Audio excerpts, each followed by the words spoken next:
mundo passa por problemas, independente de etnia, ou de ser rico ou pobre, ateu ou religioso. Em algum momento da vida, todos nós nos deparamos com dificuldades. A maior parte das personalidades que nos inspiram são as que tiveram a coragem e a resiliência diante de novos desafios. Não é à toa que pesquisas mostram que 9 entre 10 histórias de pessoas inspiradoras mostram que elas passaram por dificuldades que despertaram nelas dons e talentos até então desconhecidos. Afinal, o que faz a diferença diante das tempestades da vida é a forma como resolvemos enfrentá-las. O cotidiano não é fácil, vivemos numa correria constante. Ter a capacidade de se adaptar às situações diante das tribulações, ameaças e tragédias é fundamental para o sucesso profissional e pessoal. Mas quando desistir? Quando continuar a persistir? Como saber se estou no caminho certo? Como a Bíblia nos ensina a ser resilientes? Acompanhe agora o nosso bate-papo e participe mandando sua mensagem pelo nosso canal no YouTube. Vamos descobrir juntos como nos tornar mais fortes com as dificuldades da vida. Olha que interessante, a gente vai conversar agora com Luciano Stein. Luciano, todo mundo conhece, um grande conferencista, conhecido mundialmente, a mais de 20 países, onde ele já foi levar toda a sua sabedoria, né, e está sempre com a gente. A gente tem uma alegria, até eu poderia dizer assim, ó, um orgulho, um santo orgulho de ter o Luciano aqui com a gente. Boa tarde, Luciano. Boa tarde, Padre. Boa tarde, como é que tá? Tudo bem? Saudade de estar contigo aí no estúdio. Muito obrigado pelas suas palavras tão gentis. E hoje, vê como são as coincidências. Um tema como esse, eu não estou no Rio Grande do Sul hoje, eu estou em Brasília. Olha. E eu fui chamado aqui, estou em Brasília, justamente por questões do meu trabalho, para poder contribuir nesse processo também de tensões, pressões e outras demandas. O Luciano não está em Brasília porque a gente nunca sabe onde ele está, porque em alguma parte do mundo ele está, porque está sempre fazendo um trabalho bonito de motivação, isso é muito bom, muito bom. Luciano, vamos falar sobre, olha, você viu, eu não sei se você acompanhou o VT, eu acredito que você tenha acompanhado o VT, Sim. O assunto nosso hoje é essa questão. Eu acho que existe uma onda de desmotivação nas pessoas e eu queria começar perguntando para você, por que há uma desmotivação aí que a gente está vendo para as pessoas enfrentar os problemas, as adversidades atualmente, o Luciano? Essas questões, elas são históricas na humanidade. Todas as gerações, elas acabam passando por realidades que nos ensinam. Há um texto no livro de Eclesiastes, do capítulo 1 e no verso 9, que diz que não há nada novo debaixo do sol. Alguém vai dizer, olha, isso aqui é novo. Não, isso já existia nos séculos anteriores. E a realidade é que as civilizações mais poderosas, elas se tornaram assim porque em algum momento foram subjugadas a situações de pressão ou escravidão ou realidades, calamidades naturais.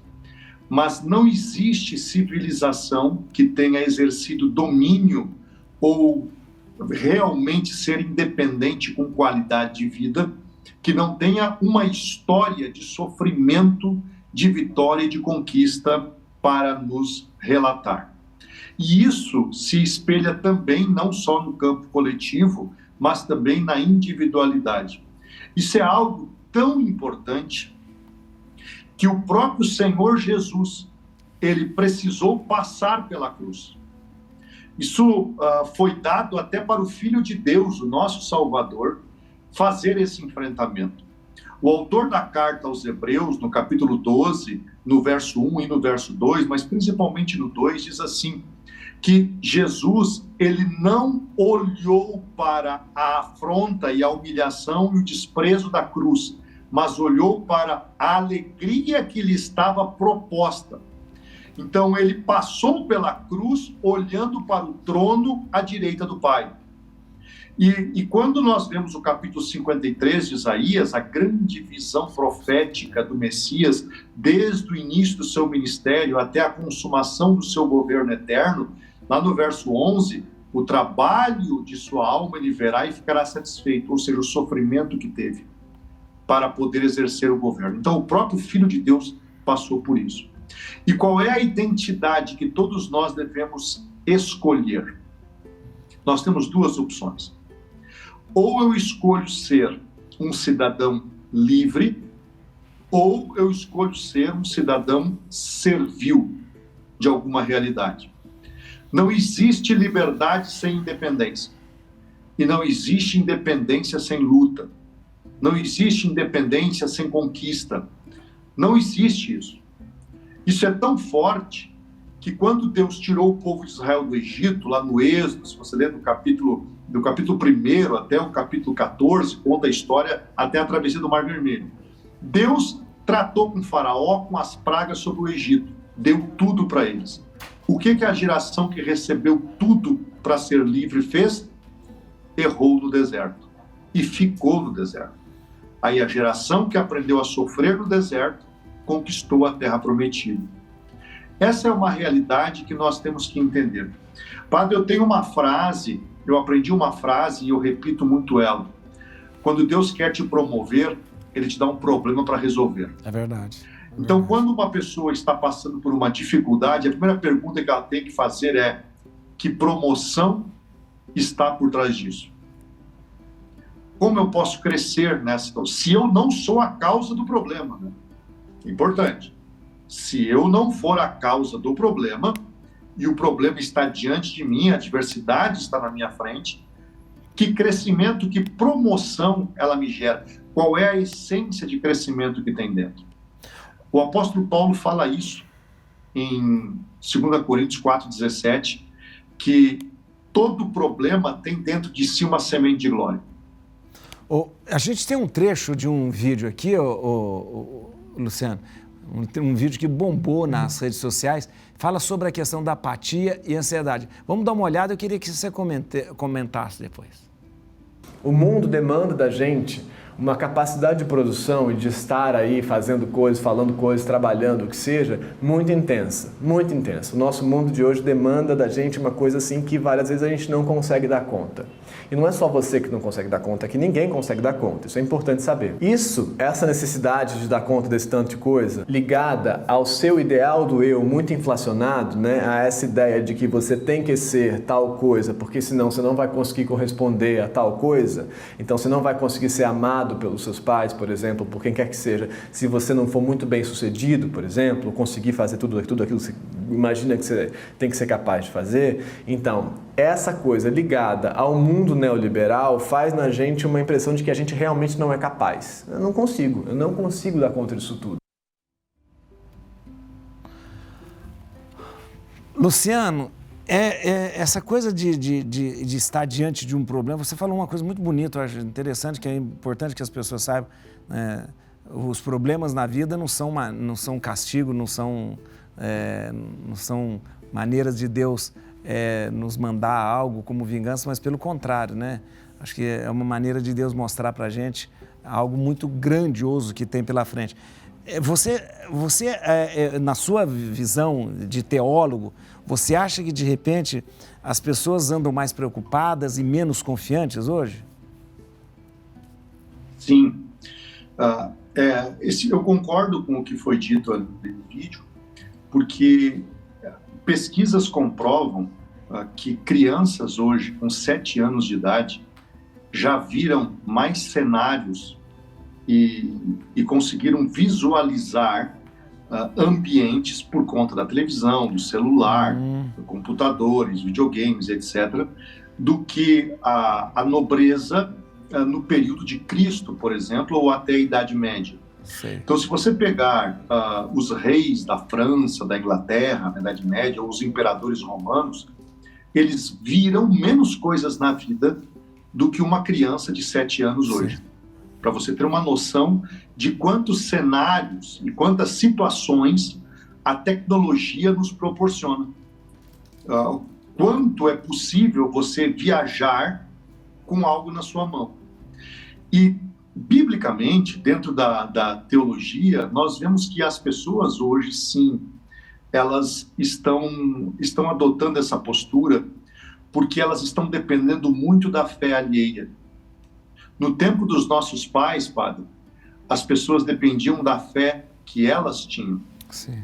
Elas criam na ministração, elas iam à missa, elas criam naquilo que era falado na igreja pelos sacerdotes, mas elas tinham uma prática de fé que sabiam que podiam gerar resultado. Por quê? Porque não adiantava ligar para o padre, não tinha telefone.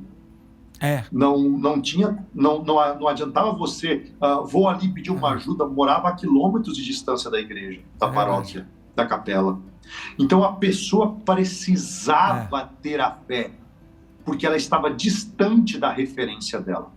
Ela estava distante da igreja, ela estava distante do sacerdote, ela estava distante de um médico. Então ela precisava ter a fé. Quando alguém ficava doente na família, era ela que rezava, era ela que produzia o chá, o remédio, era ela que ficava cuidando, ela não podia levar isso para alguém. Hoje não. Hoje as pessoas, graças a Deus pelo conforto e pela assistência de saúde que nós temos, a segurança pública que nós temos, mas naquela época, se uma pessoa fosse visitada por um bando que passava pelo seu campo, ela ia pedir socorro para que polícia? Ela iria pedir ajuda para quem? Não havia, ela precisava ter fé. E uma pessoa com fé, ela enfrenta qualquer adversidade. Mas quando eu dependo da segurança pública, quando eu dependo da saúde pública, quando eu dependo do recurso, do dinheiro de alguém ou do Estado, eu vou, por conseguinte, fragilizando a minha fé a tal ponto que eu vou transferir a minha fé para o padre. Eu vou transferir a minha fé para a igreja, para alguém que eu sei que tem uma prática militante dentro da igreja.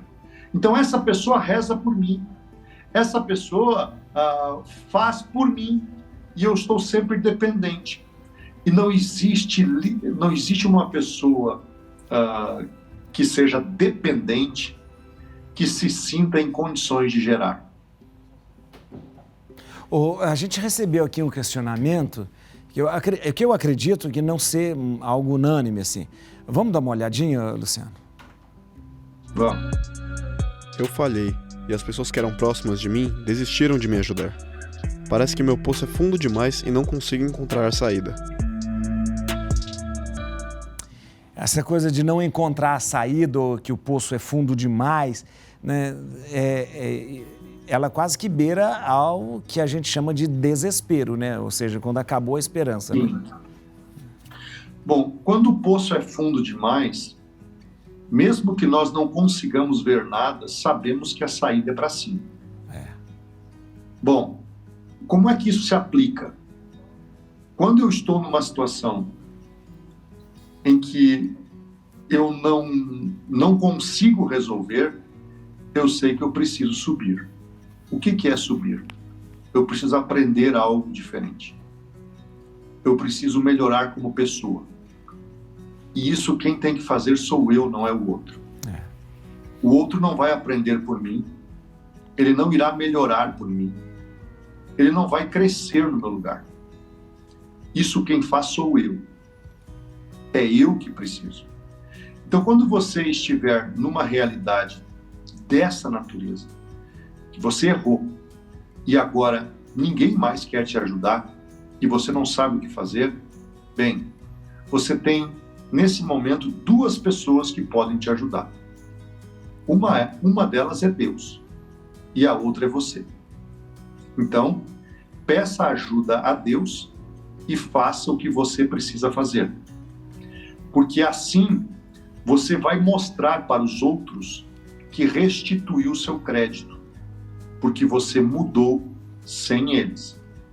E agora é a hora de você mudar e retribuir a ajuda que anteriormente recebeu e não soube valorizar. Esta melhora não é para chegar a eles e lançar em rosto que não te ajudaram de novo. Não. É a melhora de agradecer, porque desta maneira você conseguiu crescer, porque se eles te ajudassem novamente, você voltaria ao fundo do poço. E agora, como você saiu de lá sozinho, com a ajuda de Deus, você não volta. Você fica fora do poço.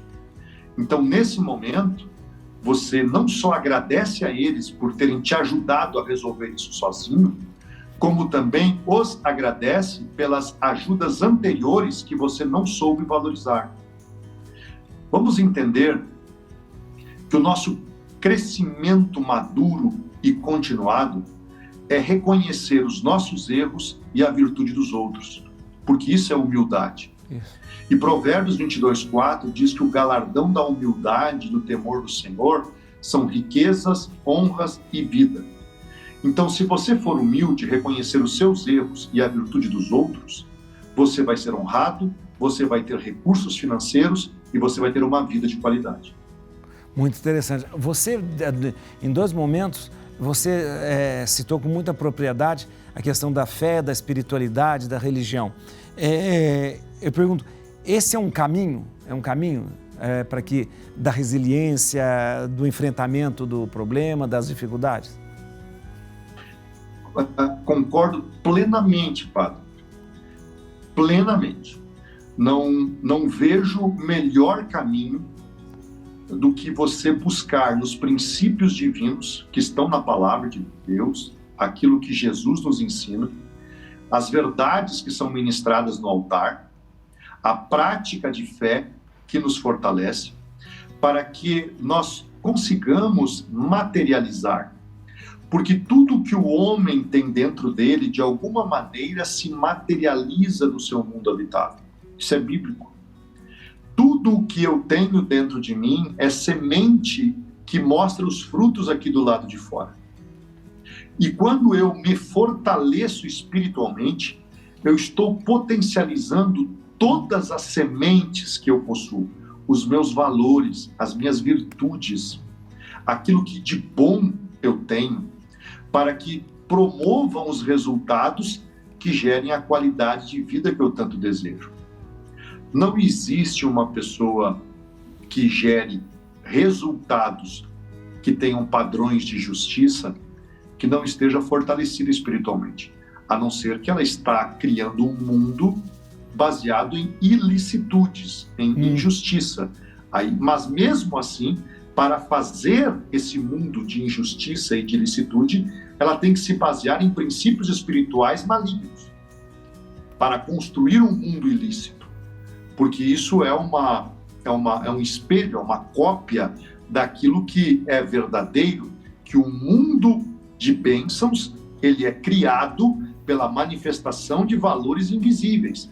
O autor da carta aos Hebreus, no capítulo 11, no verso 3, diz que pela fé nós entendemos que os mundos, tanto o céu quanto a terra, foram criados pela palavra de Deus, de maneira que aquilo que é visível foi feito do que não se vê. Então, a Bíblia diz que tudo aquilo que eu vejo tem uma matéria-prima invisível. Se eu quero ver um lar melhor, aqui dentro eu tenho que estar fortalecido para esse lar. Se eu quero ver uma renda melhor, aqui dentro eu preciso me fortalecer para essa renda. E isso está ligado diretamente com aquilo que eu creio, com a minha fé. A gente está falando sobre a questão de enfrentamento dos problemas, das dificuldades. A produção nossa separou um vídeo aqui que fala um pouco sobre essa questão desse sentimento de estagnação. Vamos ver. Você se sente estagnado? Parece que não sai do lugar? Apesar de estar associada à economia, a palavra estagnação é algo que nos acompanha durante algumas fases da vida. A estagnação acontece quando alguém é muito apegado ao passado e tem medo dos problemas se repetirem, somado ao medo e à falta de amor próprio. Muitas pessoas se sentem assim, paradas e ociosas, como se não tivessem mais para onde ir. A estagnação leva à sensação de que não estamos usando todo o nosso potencial, e quando usamos, parece que foi uma das coisas mais difíceis de se fazer. Infelizmente, pessoas estagnadas acabam ficando presas a uma rotina que aos poucos vai consumindo-a e deixando-a desmotivada para outras atividades, seja sair com os amigos, seja aproveitar a si mesmo. Mas como combater algo que vez ou outra aparece em nossa vida? Como driblar essa sensação ruim? Essa é a pergunta que eu faço. A gente vê mesmo, encontra muitas pessoas estagnadas, né? Paradas, desanimadas, né? Como lidar com isso? Nós estamos falando, foi muito bem, o próprio vídeo já é autoexplicativo quando diz que as pessoas ficam com medo, olhando para o passado, para os problemas do passado ou para uma realidade do passado que não se sentem capazes mais de repetir ou melhorar. Isso tudo está linkado com o que nós estamos falando, falta de fé. As pessoas que não têm fé, como é que isso acontece? Bem, Paulo ensina em Romanos 10:17 que a fé vem pelo ouvir, e o ouvir da palavra de Deus. E então, isso está ligado diretamente, o nível da minha fé está ligado diretamente com aquilo que eu me permito ouvir, aquilo que eu escolho ouvir. Quando uma pessoa escolhe ouvir algo que é problema, por exemplo, noticiários catastróficos, notícias ruins, programas de fofoca, de realidades que só são possíveis na televisão, que na vida real não se repetem. Quando uma pessoa busca esse tipo de programação, ou ouvir músicas que são depressivas, que estão vinculadas à sofrência, ou a qualquer realidade de dor, tristeza, e que não constrói algo positivo, ela vai nutrindo seus ouvidos com isso. E Jó, que nós já falamos tantas vezes em Jó, né, Padre? Nós falamos tantas vezes em Jó, mas Jó fala no capítulo 12, no verso 11, ele diz assim: porventura o ouvido não prova as palavras, como o paladar prova o alimento? Isso. Ou seja, Jó está nos ensinando há mais de 4.000 anos atrás que aquilo que eu ouço determina a minha saúde e a minha força mental. Se eu quero avançar, eu preciso começar a ouvir aquilo que me faz tomar movimento.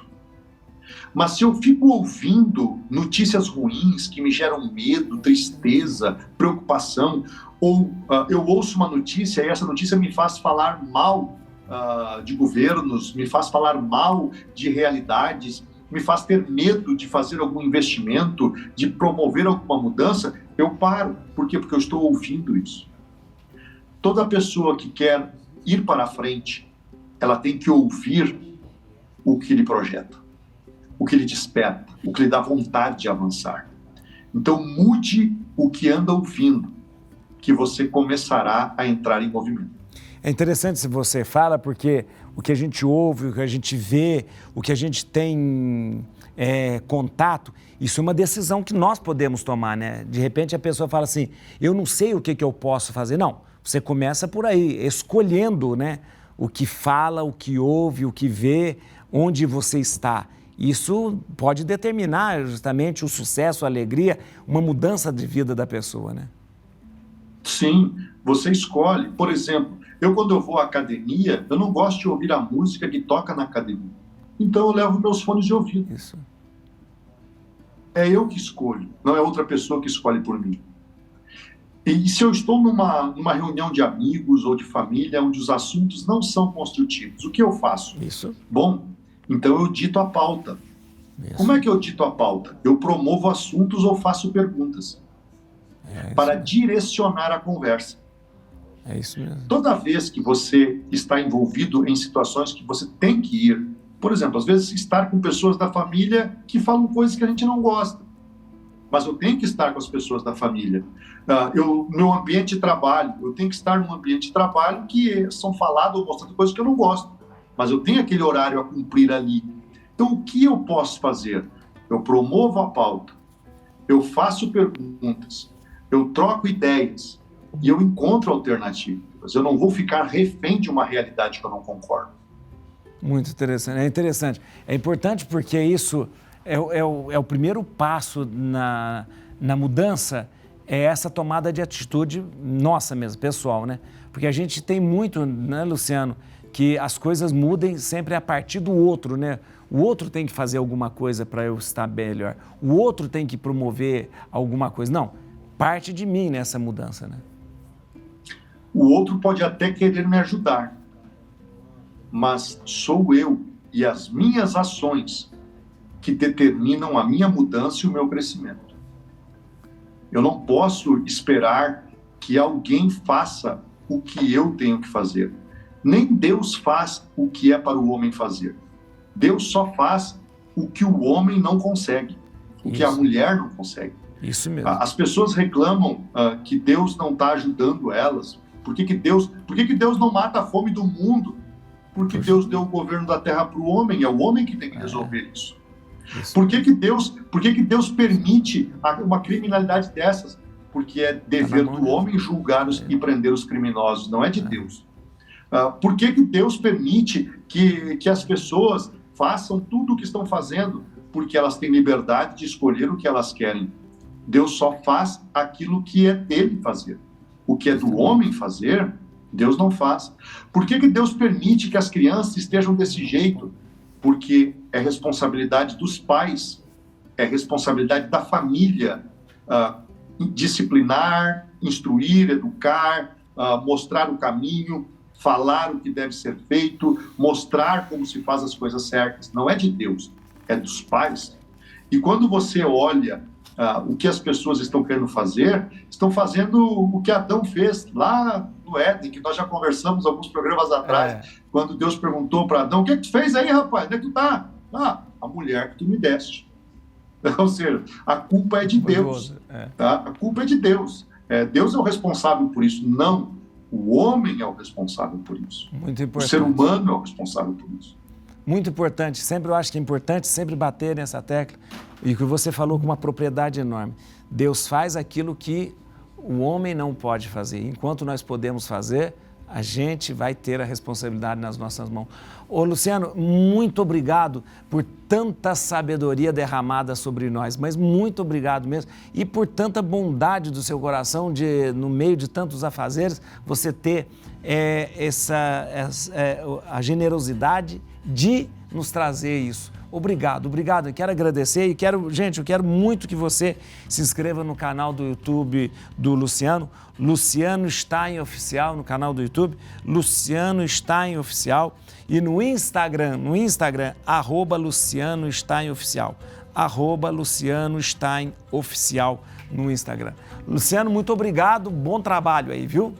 É sempre um prazer poder contribuir, porque Jesus nos fez semeadores. E todo semeador tem que espalhar as sementes. Amém. Então, eu gosto de fazer isso porque reconheço aí que você, o seu programa e principalmente a Rede Vida é uma terra fértil. É verdade, muito obrigado mesmo, viu? Obrigado mesmo, tá? Que bom. É tão bom a gente ter tantas palavras, né? Não só de entusiasmo, mas palavras verdadeiras, né? Verdadeiras. Deixa eu te falar uma coisa. O Luciano falou muito da questão da gente se prender nas coisas que realmente produzem algo em nós. Músicas boas, conversas boas, pessoas boas também, né? A gente tem que ter esse cuidado, né? De estar junto com aquilo que nos faz bem, né? Mas uma das coisas mais importantes que nós precisamos ter na vida da gente é, sim, a palavra de Deus. A palavra de Deus ainda precisa ser lida, ouvida, comentada, né? E isso tem faltado na vida da gente, tem faltado. Nós às vezes pensamos que basta que eu vá à missa, basta que eu participe de uma reunião, Não, eu preciso mais, eu preciso que a palavra de Deus seja verdadeiramente uma lâmpada, né? A iluminar a vida da gente o tempo todo, né? Se você se enche, né, de coisas que não produzem nada e são coisas ruins, você com certeza vai passar para os outros aquilo que é ruim, né? Aquilo que não traz essa alegria, não traz felicidade. Eu vou dar uma dica aqui, agora eu vou dar a dica puxando sardinha para o meu lado. Eu tenho um curso bíblico que eu faço no meu canal do YouTube, onde eu propus que a gente fosse ler um capítulo por dia da Bíblia. Um capítulo por dia. né?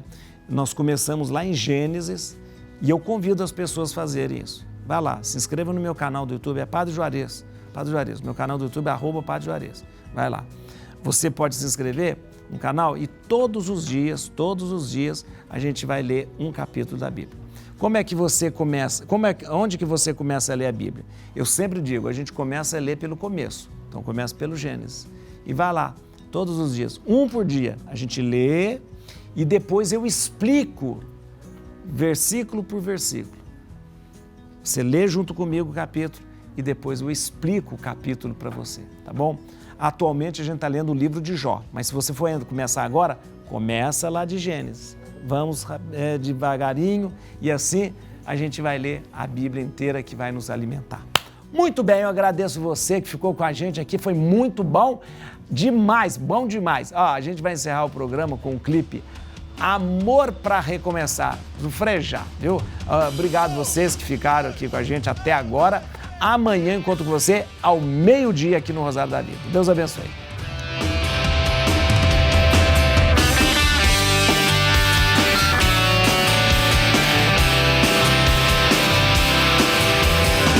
Eu te desejo não parar tão cedo, pois toda idade tem prazer e medo. E com os que erram feio e bastante, que você consiga ser tolerante. Quando você fica triste, que seja por um dia e não o ano inteiro. Que você descubra que rir é bom, mas que rir de tudo é desespero. Desejo que você tenha quem amar, e quando estiver bem cansado, ainda existe amor pra recomeçar.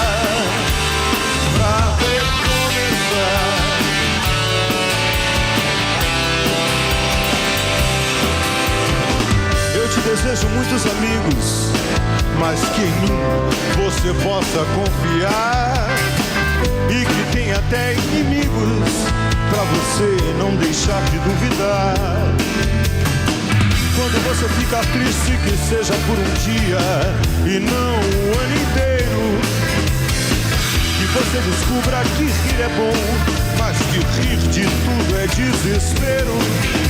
Desejo que você tenha quem amar, e quando estiver bem cansado, ainda existe amor pra recomeçar. Pra recomeçar. Eu desejo que você ganhe dinheiro, pois é preciso viver também. E que você diga a ele, pelo menos uma vez, quem é mesmo o dono de quem.